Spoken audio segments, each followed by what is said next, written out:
আমি শুধু বলতে চাই যে আমরা আজকে অত্যন্ত সৌভাগ্যবান যে আজকে আমাদের প্রধানমন্ত্রী তারেক রহমান তিনি বাংলাদেশে নামার সঙ্গে সঙ্গেই একটা কথা বলেছিলেন লোকরাষ্ট্রমন্ত্রীর সঙ্গে যে আই হ্যাভ এ প্ল্যান।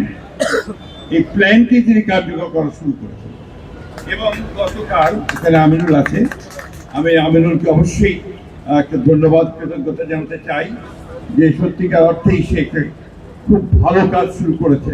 আমি খুব আশাবাদী যে তার নেতৃত্বে ক্রীড়াঙ্গন অনেক দূরে এগিয়ে যাবে। তারেক রহমান সাহেব এই খেলাটাকে তিনি একেবারে গ্রামের মধ্যে মানুষের মধ্যে নিয়ে যাওয়ার জন্য কাজ শুরু করেছেন। শুধু তাই নয়, এই খেলা যারা খেলোয়াড় তারা যেন পেশাজীবী হয়ে ওঠে খেলাকে নিয়ে, সেটাও তার মাথার মধ্যে রয়েছে এবং সেই লক্ষ্যেও তিনি কাজ শুরু করেছেন। কালকে ভাতা দেওয়া হয়েছে বা সম্মান করা হয়েছে, এটা বড় কথা নয়। বড় কথা হচ্ছে যে ভবিষ্যতে যারা খেলবে তারা যেন খেলাকে পেশা হিসেবে নিতে পারে, এই কাজটি তিনি শুরু করেছেন, যেটা আমি মনে করি যে বাংলাদেশের ক্রীড়াঙ্গনে নিঃসন্দেহে একটা নতুন চিন্তা, নতুন ভাবনা এবং সামনের দিকে নিয়ে যাবে। প্রিয় ভাইয়েরা, আমরা খেলাধুলাকে আমাদের অন্তরে ধারণ করি। আমি এখনো সুযোগ করে মাঠে খেলা দেখতে চাই এবং যদি আবারই ফুটবল খেলা হয় তাহলে আবার দেখতে যাবো, কারণ এগুলো আমাদের প্যাশন।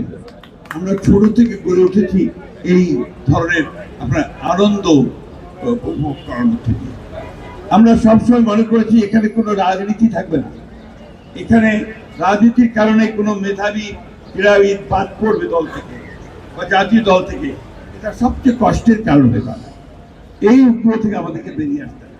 আমি আমাদের অত্যন্ত তরুণ ক্রীড়ামন্ত্রী, যিনি নিজে অত্যন্ত দক্ষ, যোগ্য এবং বরেণ্য ফুটবলার ছিলেন, জাতিকে প্রতিনিধিত্ব করেছেন, তাকে অনুরোধ করব এই বিষয়টার দিকে লক্ষ্য রেখে রাজনীতিকে মুক্ত করে ক্রীড়াঙ্গনকে যদি আমরা সামনে নিতে পারি তাহলে নিশ্চয়ই আমরা সফল হব।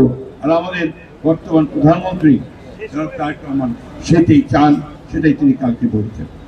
আমরা একটা অন্ধকার থেকে বেরিয়ে এসেছি, একটা অন্ধকার সময় থেকে বেরিয়ে এসেছি, যে কথা ইয়াদ মুর্শেদ বলছি। আমরা লেটাস নট ওটাকে আর মনে না করি। আসুন আমরা নতুন স্বপ্ন দেখি, নতুন আলো দেখি এবং নতুন সূর্যের মধ্যে দিয়ে আমরা ক্রীড়াঙ্গনকে নতুন করে সাজিয়ে নিই।